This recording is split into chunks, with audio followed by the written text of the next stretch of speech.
The views and opinions expressed by presenters and guests are their own and do not necessarily reflect the official policy or position of Parasearch UK Radio or its affiliates and sponsors. Listener discretion is advised.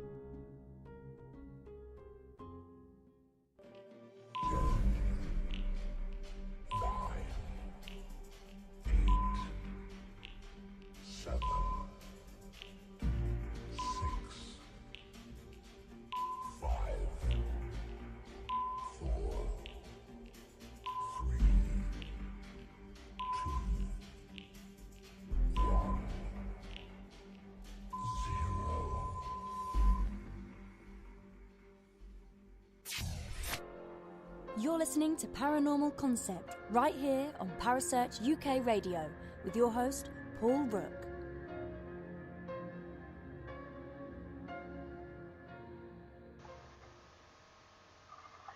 And good evening and welcome to another edition of the Paranormal Concept Show. Tonight I've given Kerry the night off, so yeah, she's not going to be here tonight, but I am joined by two very special guests. We have with us S. King. Hello, Alex. Hello. Hello, how are you? I'm fine, thank you. How are you doing? Yeah, not too bad, mate, not too bad. And we're also joined by Daryl Masters. Is that right? Marston. Marston. I got to cook out at some point. Just didn't plan to do it so early on in the show. It's alright, you got it, man. Excellent. Oh dear. So how have you both been since we spoke last? Can't complain. What about you, Al? Yeah, fine. I mean, just, life. Yeah, pretty much same here. I think the last time I spoke to you, Alex, the computer blew up. Yeah, that was about a week afterwards. Yeah. Is that what happened? Because you talked to him, his computer blew up? No. I was on Paul's show last time. A week after the laptop blew up. Oh, yeah. I remember when you sent me pictures of it. Yeah. Yeah, that was a really crap day. I bet. Right. Have you got it all sorted out now and you've got a new computer back? Yeah, I've got a better one now. Fantastic.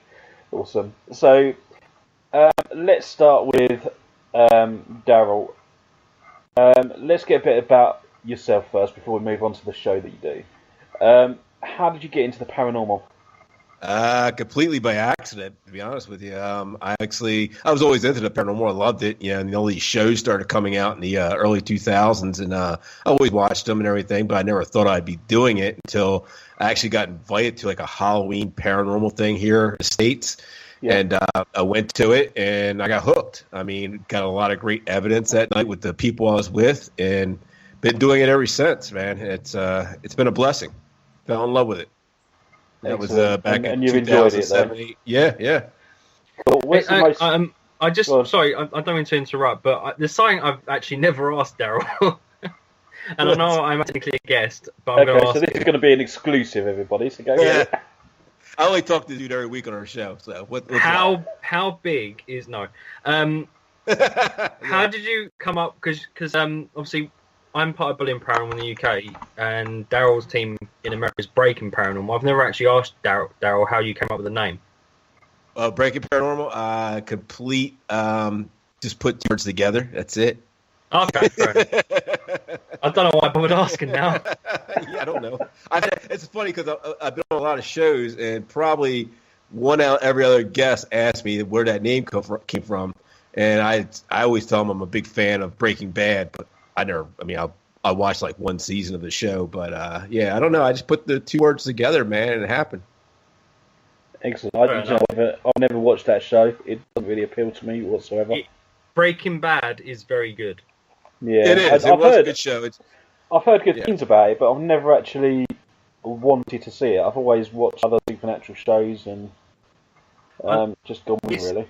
It's kind of like it's watching Bryan Cranston's character. It's watching him develop from being like just sort of like a loser school teacher to becoming like, a drug kingpin. That's throughout like the 5 seasons or how many it is. That's what's cool to watch is the way he develops throughout the seasons. Yeah. To the point where he just basically becomes a bad guy. Yeah. Pretty much. I mean, that's what I got out. I think I watched the last season, and that's what I got out of it. But it was a good show. Yeah, one show that I watched because I've fallen behind so badly on it is the American Horror Story. Yeah, the American Horror Story. That's the one. Yeah, the recent season wasn't that great. No, I think the last it was all right. The last one I see all the way through was the circus. Yeah, that was probably about 4 years ago. Yeah, I've watched all the seasons. I just finished the last season a couple weeks ago. It was okay. Yeah, it was okay. I mean, it was good at the start, and then it just kind of lost its sort of. Yeah, I don't know. It just lost its magic, I guess you could say. Yeah, it was headed in the right direction, and it just got too much, man. It tailed off a bit. Yeah, it did. Another show that I've got into quite recently is Sabrina. It's basically a new version of Sabrina the Teenage Witch. It's like, oh my god, what have they done to Sabrina? It's like so they've made dark. it really evil. it is so evil, and you got like they're all Satan worshippers now. And is that a Netflix show? Yeah, it is, yeah. Okay, I saw the previews for it. Yeah, I haven't watched it. It was really good, really effective, but it's just so dark magic, black magic stuff, and it's like, oh my god. Okay, I have to check that out. Yeah, it's really good, absolutely. Okay, so let's go back to your team. Right, so how many people are in your paranormal team? At the moment, there's 3 of us. Okay, and how did you all meet? Was you all before? Oh no, it actually started out, just me and my wife before I actually started the team, just investigating like places close to me, Gettysburg, places in Philadelphia, like eastern states. I live, relatively close to Philadelphia, and doing places like Fort Delaware. And then my wife was doing it as much as I was, so I said, I want to start a team. So I threw this team together. But the thing is, my team, I met my team members on Twitter or one of those places. I can't remember what it was. Maybe it was Tinder. Yeah, I met them on Tinder. That's what it was. Okay. Just kidding. No, it was Twitter. No, it was Grindr. It was Grindr. No, but I met them on actual Twitter, and they hit me up. They were a team up in. There were actually a couple of paranormal investigators up in Ohio, and if anybody knows me, I live like 8 hours away from Ohio, and so I said, yeah, let's do this. So we actually met up in Pennsylvania, Gettysburg, and did our first investigation there, and we've been together ever since. Excellent. So, what's been the best paranormal experience that you've ever had? Best experience. He's going to talk about the House of Wills. let me just get comfortable. Yeah, get comfortable. House of Wills comes up on every show we do. Yeah. Okay. What's the second best then?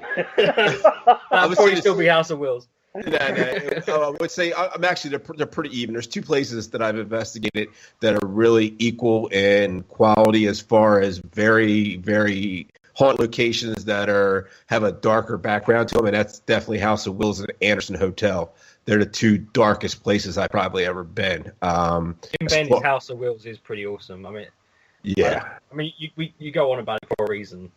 Yeah, it's scary because House of Wills. I'm actually known for House of Wills, and I've actually gotten people like other places calling me thinking I own the House of Wills because my name is brought up so much about it, and I don't own the place. I don't even live anywhere near. I'm like 8 hours away. No, House of Wills is a very dark place in Cleveland, Ohio, and it's ran by the head of the New Satanic Church. He actually owns the building.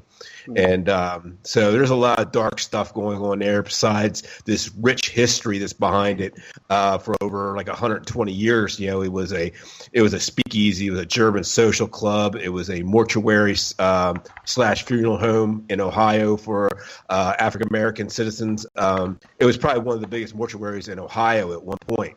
And up to its closing in 2006, I believe. So it's a very dark place. It's got some dark energy behind it now with the owner who does his satanic type stuff in the building.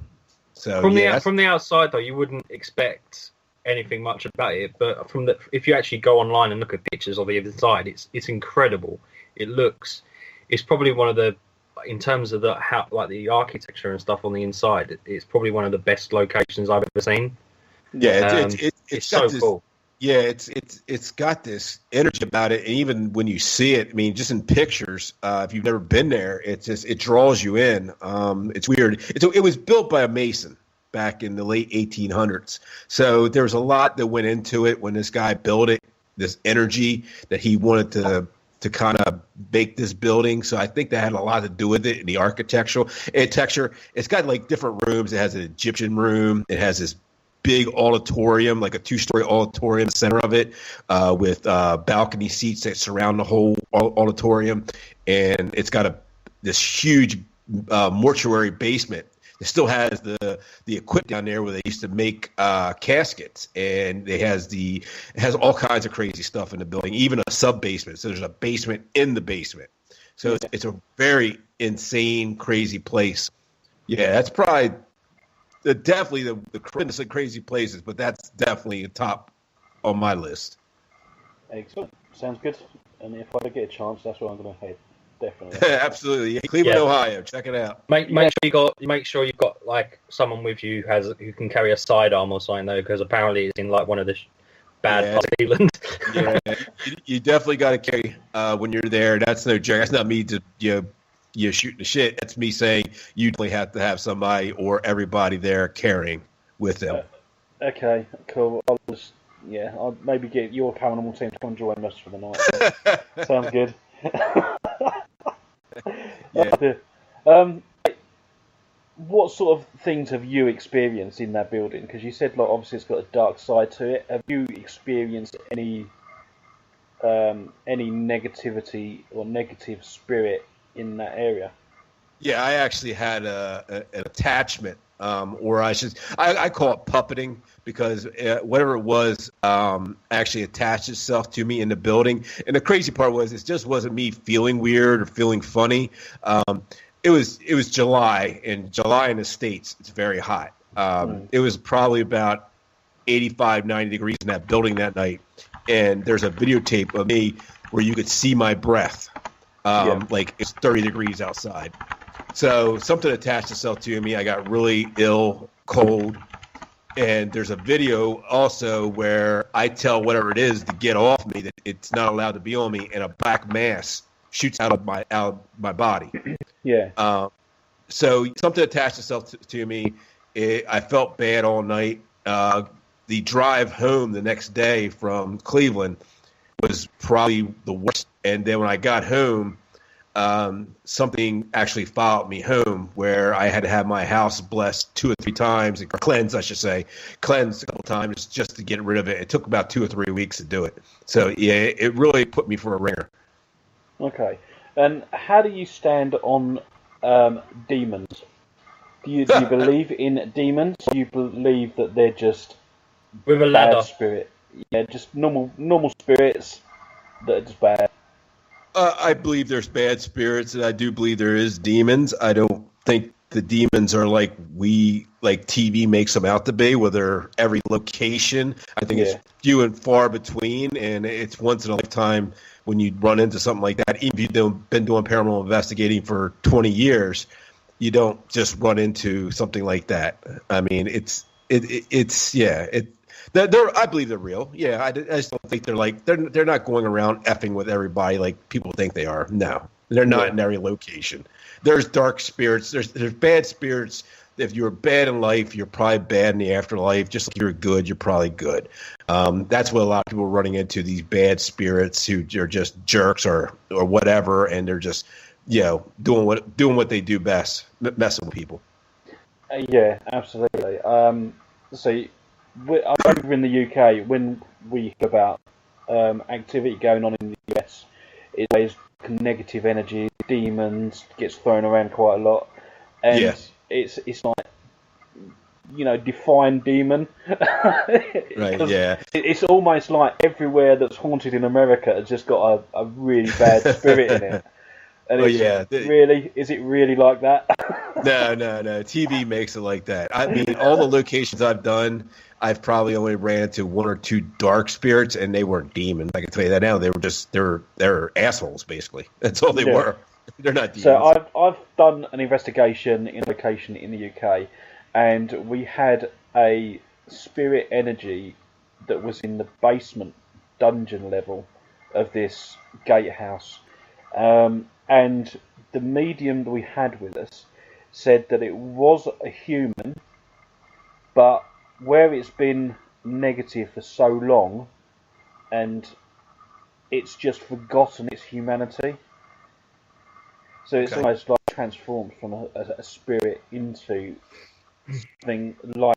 Well, it's kind of like a person though. If a person is subjected to horrific things for long enough, they can become, a monster, so to speak. Yeah, that's I mean, people aren't born evil. Some people might be. I don't know, but the majority of people, it's usually stuff that affects them that turns them into a nasty person. So I get that. What the Enfield postcard, you had allegedly the spirit of the old gentleman that lived there previous, and it was almost like he didn't want people there, so it kind of caused like a poltergeist case. Now, I personally, I don't believe that case was as genuine as it's made out to be. As it's gone on, more stuff's been made about it. That's how I sort of feel about it. I'm not sure if it's as bad as it was made out to be. But then there's quite a lot of there's other locations like houses where it's meant to be like massive evil poltergeist activity stuff going on, but I still think as bad as it's been made out to be. Yeah, I mean, I've had cases where people say, yeah, we've got poltergeist, we need to investigate, and we've gone there and nothing happens. It's like, well, where's poltergeist that you told me that's very active every night? Where is he? It's like, he's on holiday this week. In fact. Oh, yeah, okay, right. So, how did you two guys meet? Grindr. I know you're working together on a project at the moment. It was definitely Grindr, Tinder, one of those places we met. Was it a swipe right or swipe left though? I think for me it's a swipe left. I'm going to go right then. I don't know what the difference is.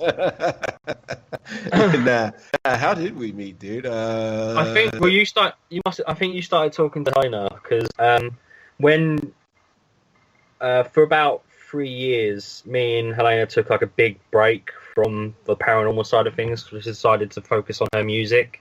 Yeah. And when people started letting us down on that, we went back to the paranormal so we could have people to start letting us down instead. And yeah, I don't know. I don't know how Helena met you, but it must have been on Facebook or something, or Twitter, because we started being more active online with stuff, and just kept meeting different people. I mean, Daryl was probably the original Americans that I started speaking to in terms of paranormal stuff. Yeah. And now I know too many Americans. No, I mean, the ridiculous thing is I speak to more Americans in terms of like, I would say more Americans are part of my paranormal family than people in the UK are. I don't know why. It's just that's how it's worked out. Yeah, there's a paranormal team on every corner in America. Unfortunately, it's getting that way. Elsewhere. Yeah. But sadly, there's not many teams that are out there for the love of the paranormal. They're some of them are there just to stab people in the back and cause trouble. Yeah. But I'm sure you get that in the US as well, Oh yeah, over here, it's everybody wants to be the next big thing, and then their dreams get ruined, or the shit, it's just not happening for them. They either fall off, or they get humbled. They become better for being humbled, and they move forward. Because I still remember the day where I thought all were ghosts. Right. And now, they still think all are ghosts. I'm like, come on, it's 2018. Come on. Yeah. Well, get with it. I mean, I'm not saying that all orbs aren't ghosts. Some orbs are. It's just the majority of what I see isn't. And I know I probably say this on someone's show, so I'm not going to go on about it. I'm stopping now. No, anyway, and I always keep pictures because it's like, really, another one? Right. Go away, sort of thing. But there are times you do need to be a bit tactful. I just remember the one time that I've ever tactful. This lady, she put a picture on social media and said, this is taken at my friend basically died of cancer, We left an empty seat at the dinner table for her, and then orb there. Can you tell us if that's my friend? And I was like, do you know what? If you want to believe it's your friend, just believe it. That's Well, great. we had someone commenting on the Ghost Hunter show a couple of weeks back who was terrified because they had taken, I can't remember her name, but she had taken some pictures and was capturing like, all these orbs and was terrified that her house was haunted and stuff. And we had to explain to her, it doesn't, they're not ghosts. Don't worry. Don't panic. Yeah. I mean, I can't be haunted or not, but I can tell you that the pictures, the things that you're capturing in your pictures are not ghosts. So relax. You need to invest some Pledge and some Swiffers, and you'll be all right. It'll be gone. Well, some questions in that room. We've got one from Gray Rudd. Gray's a paranormal investigator in the UK, and he's very. He likes to know, or he likes to find out whether or not you actually know what you're doing. And no, we don't. Says, he asked, entertainers. do you use equipment, and can you tell us how it works? So, what sort of equipment do you use when you go out on investigation? You talking me first? I use. I like to use a lot of digital recorders and things of that nature. I use a Spirit Box a whole lot. I use the SB7. I have an SB11. I don't like it. I use EchoVox a lot because I always get a lot of the same responses between SB7 and EchoVox. And quite honestly, I don't like using a whole lot of equipment going to a location and just feeling energy and using myself, but I will use quarters on occasion. I used to be one of those guys that like to use all the K2s and millimeters and like the flashing light stuff. That's great for TV, but that stuff is there's so much of a failsafe with it that it can be so easily interfered with radio waves and people not having their cell phones on and off. Things of that nature. So it's so easy for that stuff to be manipulated that I really kind of shied away from it in the last couple of years. Personally for me, the most important thing to have. I mean, if you're going to spend money on cameras. Don't worry about buying all this various bits of equipment you can get. If you're going to put money into something, put money into the cameras because I think they're the most important thing. Obviously, apart from a torch, and probably second to that, obviously, is a voice recorder. That would be my next thing. You need to have that. I mean, we have an SB7, and we've got some awesome responses on that which we could not explain. And I mean, we always listen to it back and make sure that it makes sense and that we're not hearing things like having radio stations or something interfering and mixing it up with hearing what we want to hear. Right. I mean, the other day I was like, why am I making a shopping list of paranormal equipment and coming up with like thousands and pounds? So I'm just going to keep it simple from now on, and I think that's what people should do. Keep it simple. I think I think having too much equipment just ruins it. Yeah, it's good for TV. I mean, don't get me wrong. You spend half your you can spend half your investigation setting it up. What's the point? Exactly. So that's it. I mean, I run a paranormal team, and we tend to do a lot of investigations for the public to join us, but we also do the private ones where it's just the team going to people's houses, and we run them so differently. When we go on a big event, we don't record anything to publicise it, or do you know what I mean? We don't record anything to say this is haunted.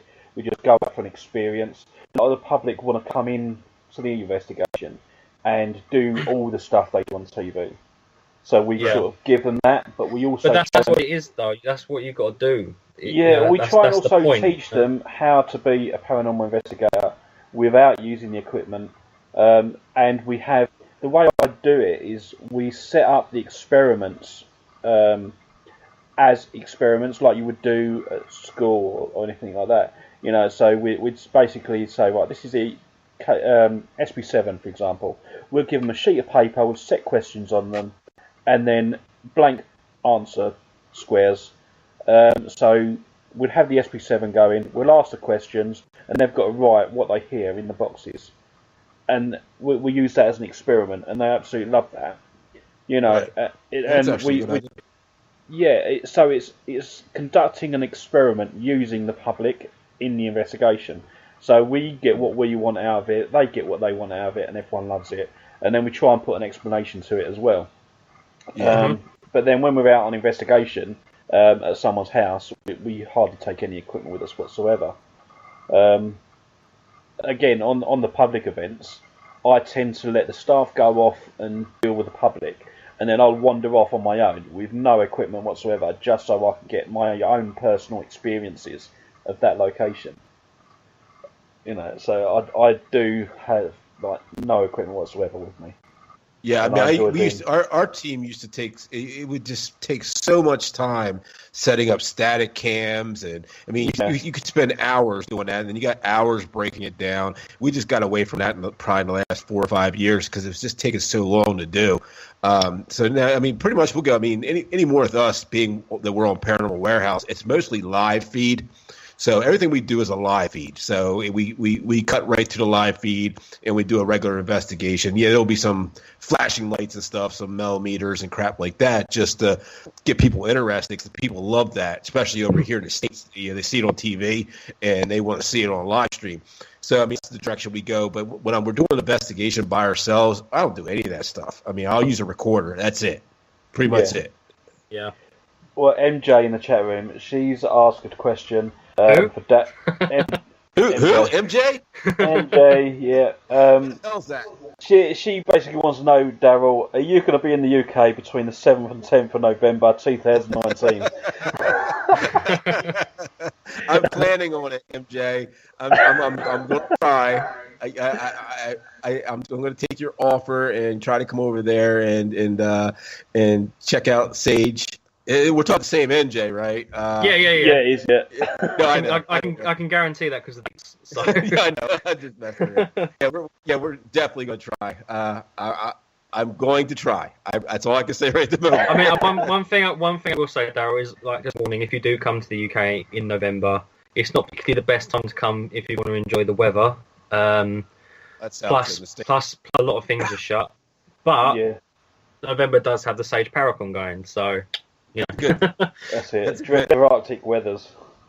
Yeah, that's how it is here now. I mean, it's freaking. But actually, it's snowing. It's snowing in America. It's not snowing over here yet. Well, it's not right anyway. So we had our first snowstorm like 2 weeks ago, and it's a little early for us. But it's crazy right now because one day it's 60 degrees, and the next day it's 20. So I mean, it's what it is. Absolutely.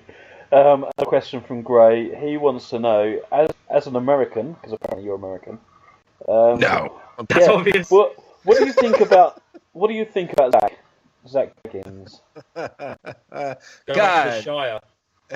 Yeah. Well, I think Zach is a very professional businessman. Do I believe everything I see on Ghost Adventures? No, I think a lot of it's TV. I do think Zach is very. I know a lot of people who've worked with Zach, and who've said, I've gotten the same answer from him all the time. Is he's very professional. He's not this guy who's going to sit there and take the shit with you. When he comes, he's there for one reason, to film. So I think he's got to be doing something right. The dude has made himself a millionaire by investigating. So I'm not going to knock the guy. I mean. Do I believe everything I see on Ghost Adventure? No, it's more for me. It's entertaining. Exactly. Yeah. I mean, we've got a show like that. I was just saying, I don't think people should really sort of get too pissy about what he does. At the end of the day, he's a filmmaker, and making films is his business. And he might be a paranormal investigator as well, but he's got to make money, and that's how he makes it. So that's it. I mean, it's the same with over in the UK where we've got. That very well-known paranormal show over here. They are just for entertainment, and that's what they're doing. But at the same time, they are bringing people's interest into the paranormal. Yes. So, although what they're doing is quite what we would think quite laughable, they're actually doing something to bring other people into the field. I mean, one thing I will say is that they do give you a lot of good ideas for things you could try. I mean, most equipment that I use today, the first time I ever saw it was on Ghost Adventures. And And although I think, you don't need as much, at least it exists if you did ever choose to use it because of Ghost Adventures. And Right. I would say they are more, what they do on their show, whether it's for entertainment purposes or not, is paranormal investigation. What Most Haunted do, for me personally, isn't paranormal investigation. Yeah. Although I suppose you could say they're different ways of doing it, but that's just my personal view. That's how I feel. Quite honestly, I mean, if it wasn't for shows like Ghost Adventures and Ghost Hunters and some of these other shows from the early mid 2000s, a lot of us wouldn't be doing it now because we wouldn't even know. But I didn't even know what a damn Ghost Hunter was until these shows came out. I didn't realize who actually did this. I mean, I really didn't. I didn't know. I mean, I never ran into anybody who. I mean, I've always heard people's paranormal stories. Oh yeah, my house is haunted, or my friend saw a ghost, or something, whatever. But if it wasn't for those shows, a lot of us wouldn't be here right now. There wouldn't be a million paranormal podcasts. There wouldn't be a paranormal warehouse. There wouldn't be all these paranormal radio shows. None of that would be going on right now because nobody would be listening. So yeah, you got to hand it to these guys, like them or not. And I think we're all at different stages of paranormal investigation as well, because you come into the field and okay, you don't know very much, or as you said, Alex, about the orbs. You believed in the orbs, but then as you go on, you've learned more, you've gained more experience, you've listened to other investigators, you've learned what they've got to say, you've taken it on board, and you've grown as an investigator. These shows started in a way my education about paranormal investigation, and I've kind of I need to learn from those shows, and now I've just sort of taken it, to myself, and now I'm doing it my way, and things that I need to know, and that's how I do it now, So right, we all adopt our own way of doing it. You do it for so long, and you do other people's ways. You pick up other things, and eventually one day you kind of fall into your own little niche where you're doing what you do and what's comfortable to you. So.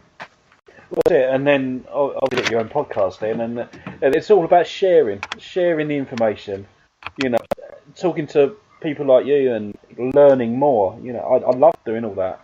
And yeah, same here. That's one of the reasons I started the American. I mean, I actually got offered the American Ghost Hunter before it was American Ghost Hunter, but it wasn't even a name. I got offered a podcast on YouTube from a guy that I didn't even know, and I said, okay, let's do this.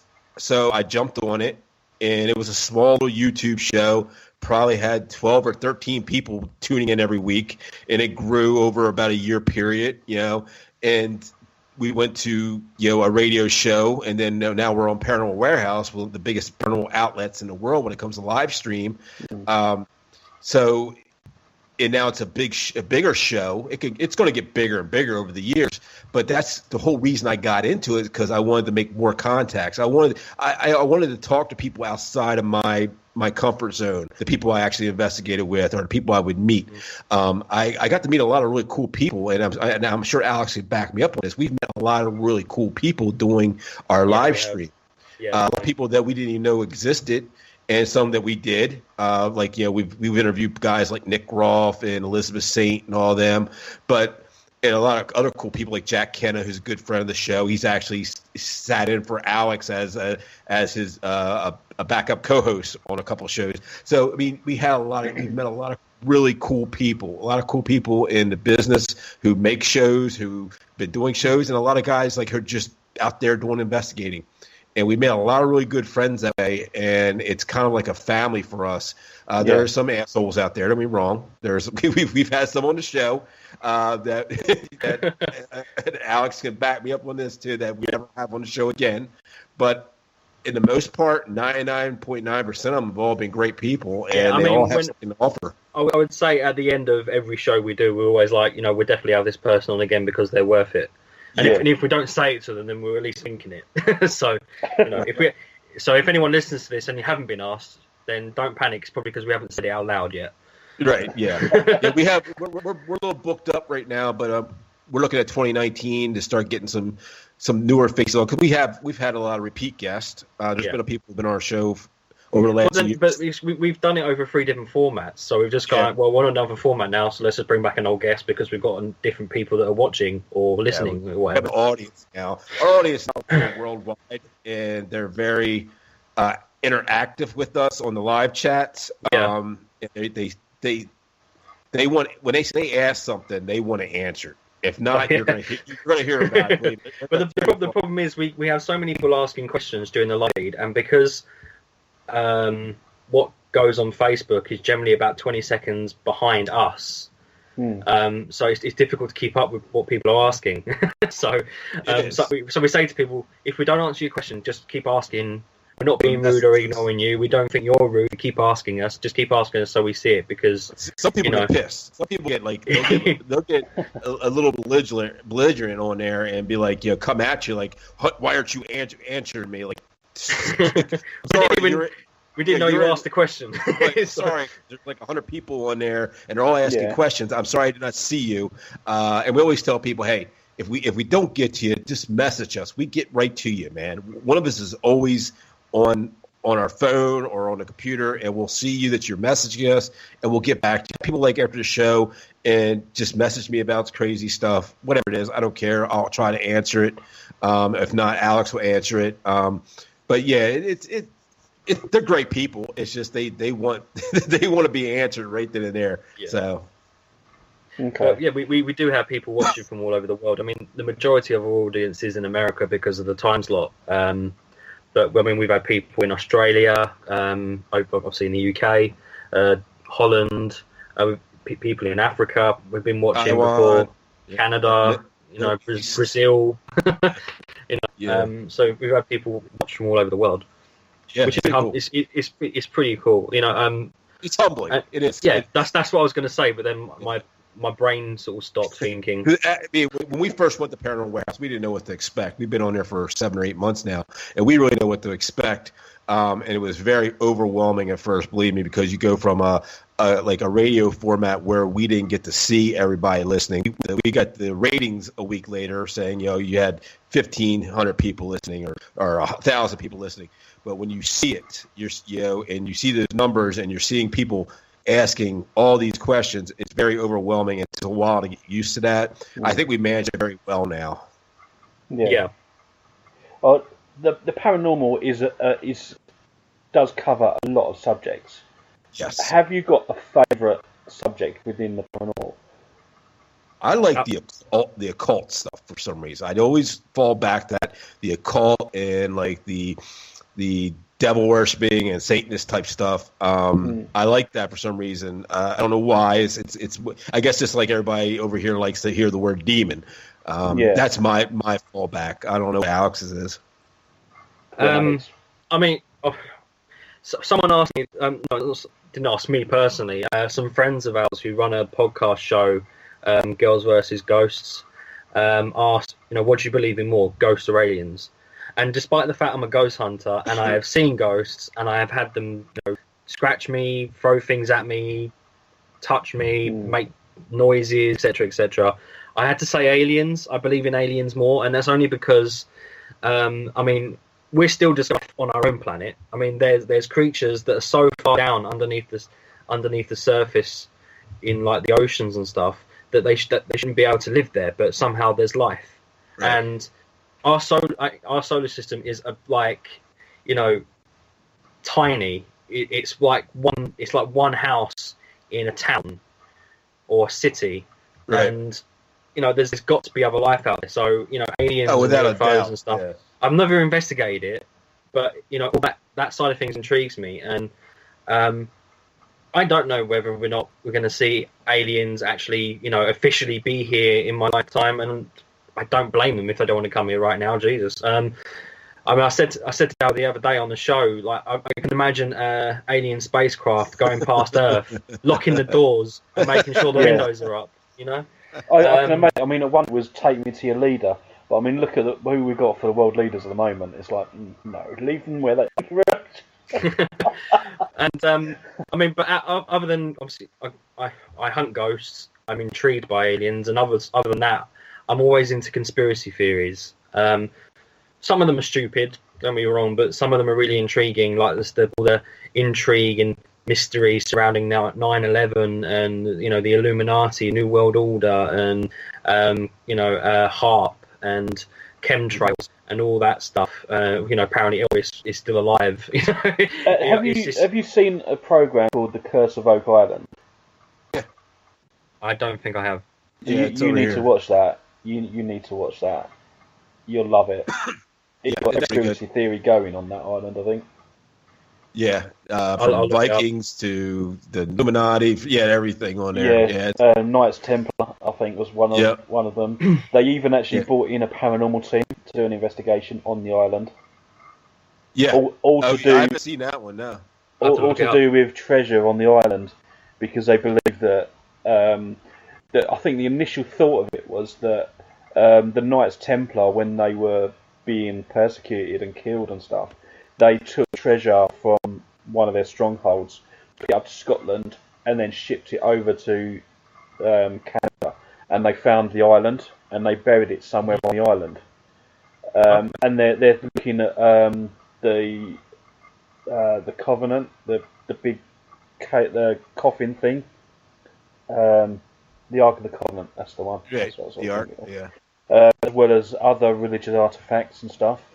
And obviously a lot of gold and stuff. And I mean, I've watched every episode, and I think they've just started series 6, and they've just found some jewels. Well, there's these underwater chambers, which are, I mean, Alex never seen before. There's these chambers that are like a couple hundred feet underground. That there's no way that they weren't built in recent times, but they're trying to figure out how they were built, a couple hundred or even 1,000 years ago. Yeah, they were looking at 1500s. So 1400s or something like that. And they're finding artifacts right and centre. And it's only recently they've just found like gold and jewels and stuff on areas that they haven't been looking at. But they do like all the archaeology and stuff as well, and it is really fascinating. They've found stones with markings and carvings on it, and all to do with the Knights Templar, and it's just fascinating. It's really so. Alex, you need to watch that one. Yeah, you would like that. I will. Yeah. Okay. Get right on. Yeah, but as for aliens, see, I'm not sure. I mean, okay, life on other planets. I'm not too keen on the whole alien greys and the lizard men and all that sort of thing. I'm not convinced by that. But I do know that we've got, as you said about the sea creatures, the octopus shares no common DNA with anything else on the planet. It was just Daryl. Maybe she's the octopus. I don't know. So no, I get where you're coming from that as well. Yeah, I get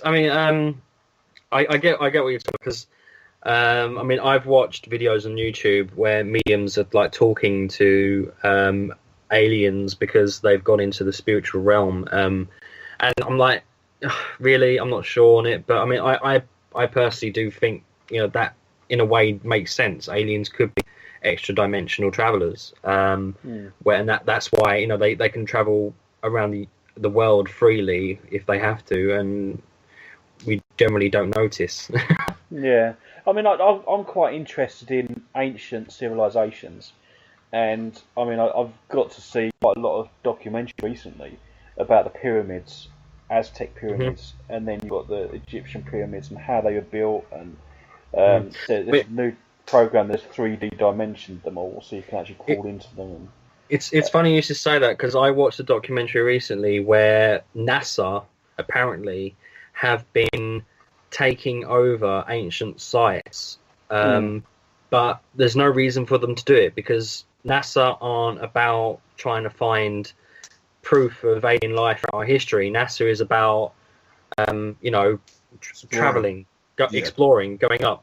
So the only reason why they might be looking into ancient sites is because they think they can find evidence of how to improve ways of traveling through the universe.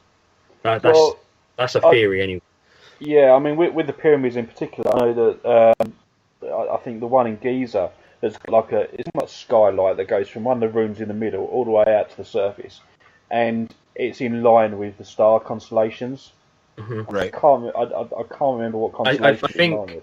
I think quite a lot of monuments, etc. in Egypt actually reflect the stars in the sky. Yeah. With the pyramids of Giza being Orion's belt. I mean, I'm not an expert on it. I think they were aligned to be aligned with Orion. I think I'm sure that was right. But yeah, I mean, it's just so fascinating that they had such a understanding of the space, like the cosmos, and where did they get all that information from? Right. I watched a program called the Pyramid Code, and they were talking about the pyramids being a huge energy conductor, so that the Egyptians actually had electricity.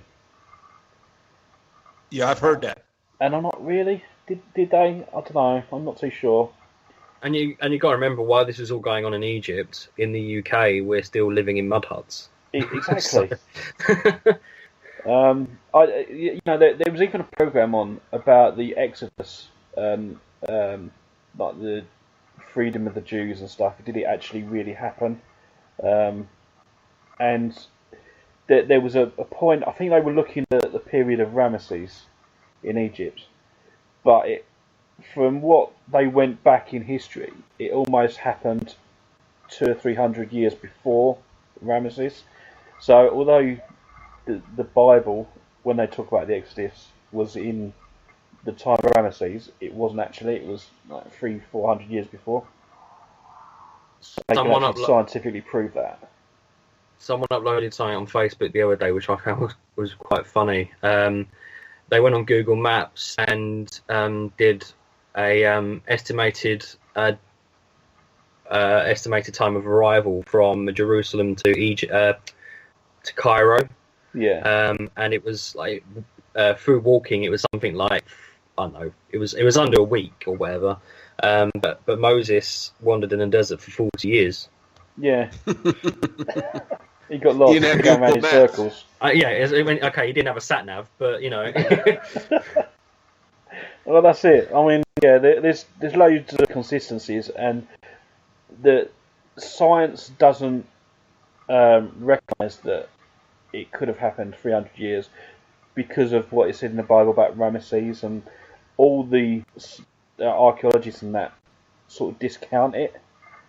But if you actually look at all the evidence and everything, it happened. It's almost like it happened 300 or 400 years before, which I thought was absolutely fascinating.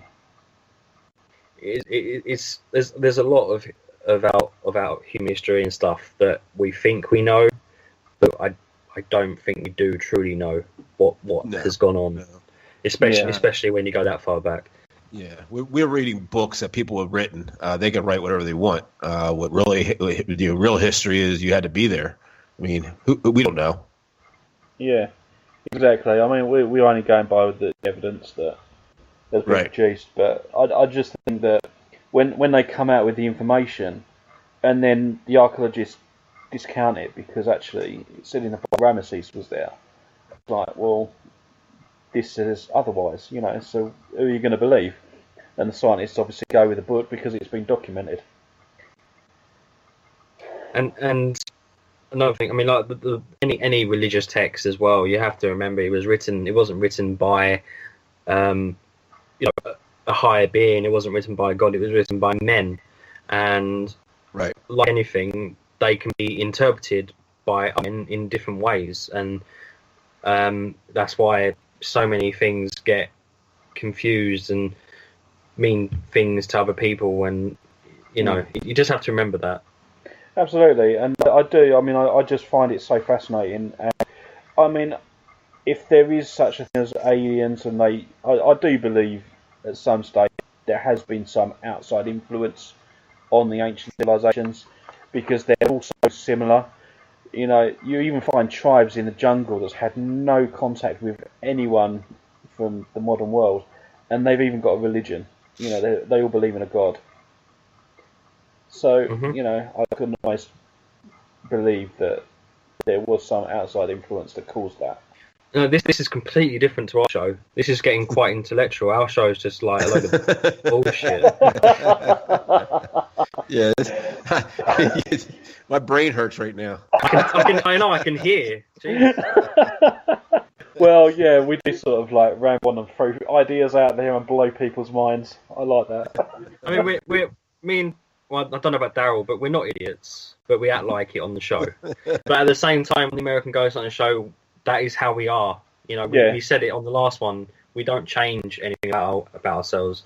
We swear a lot in real life, so we're going to swear a lot on the show. You know, if you don't like it, don't watch it. Basically, if you're looking for a good time, you like paranormal, just come watch us, and you're gonna have a good time because we laugh a lot, we crack jokes, we roast each other, we roast the guests sometimes if we know them.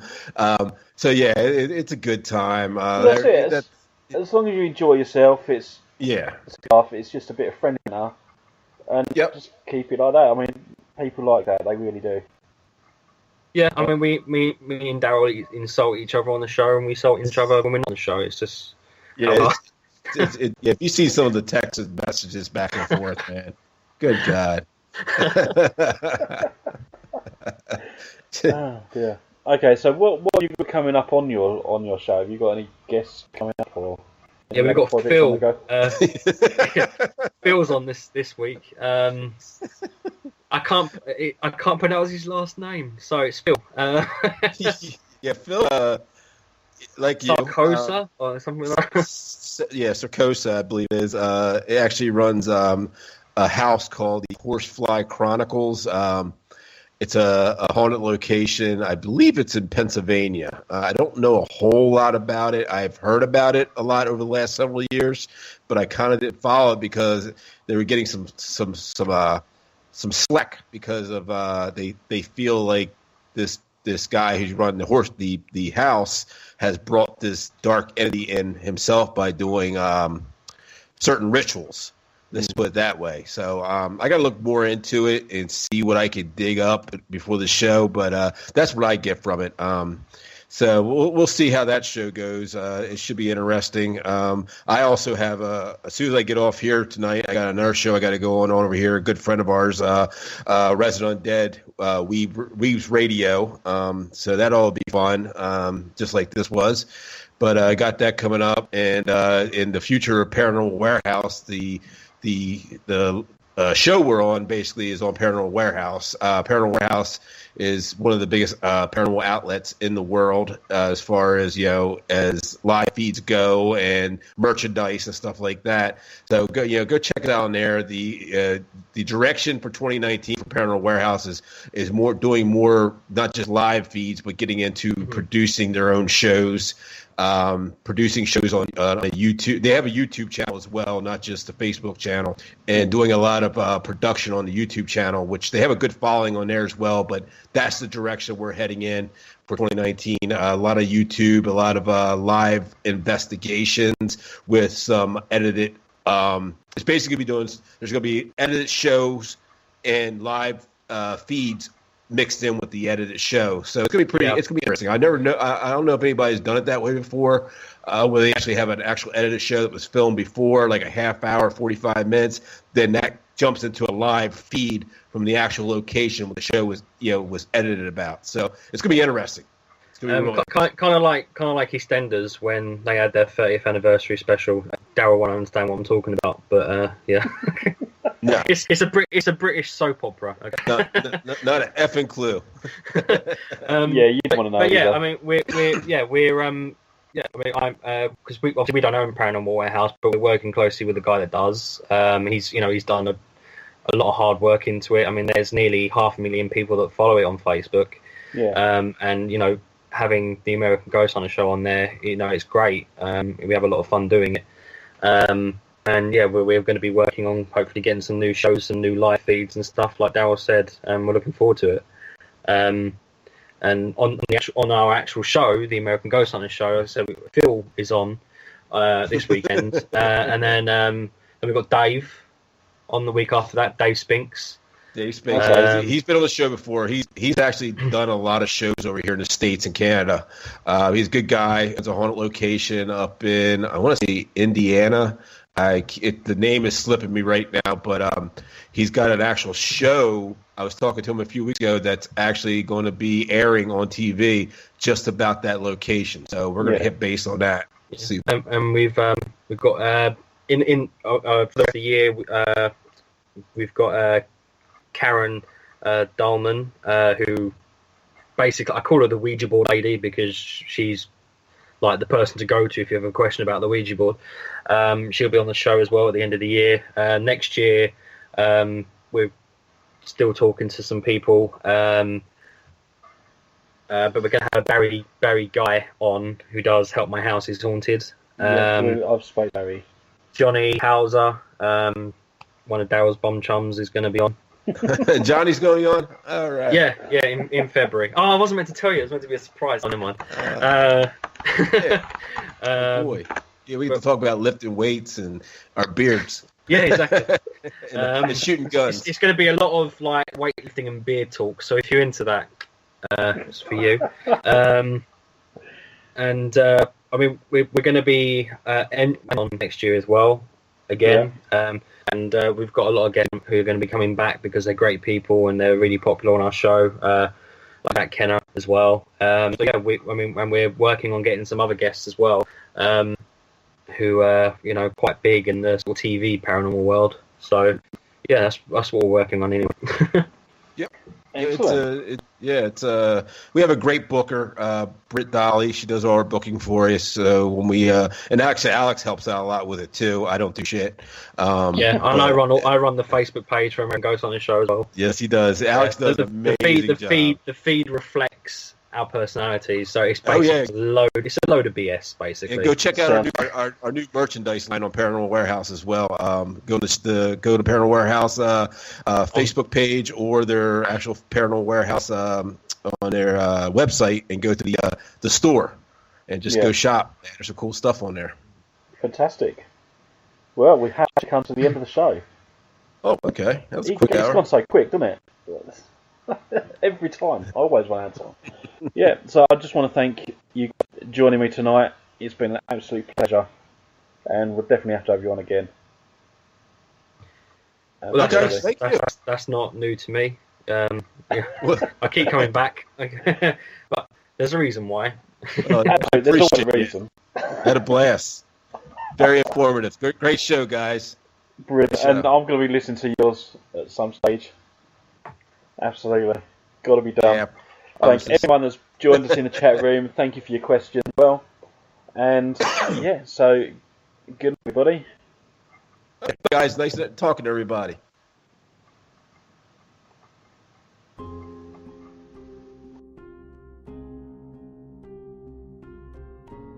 Thank you for listening. Don't forget to join us for more shows throughout the week. Find us on Facebook, Twitter, and the World Wide Web to keep up to date with all the shows right here on Parasearch Radio.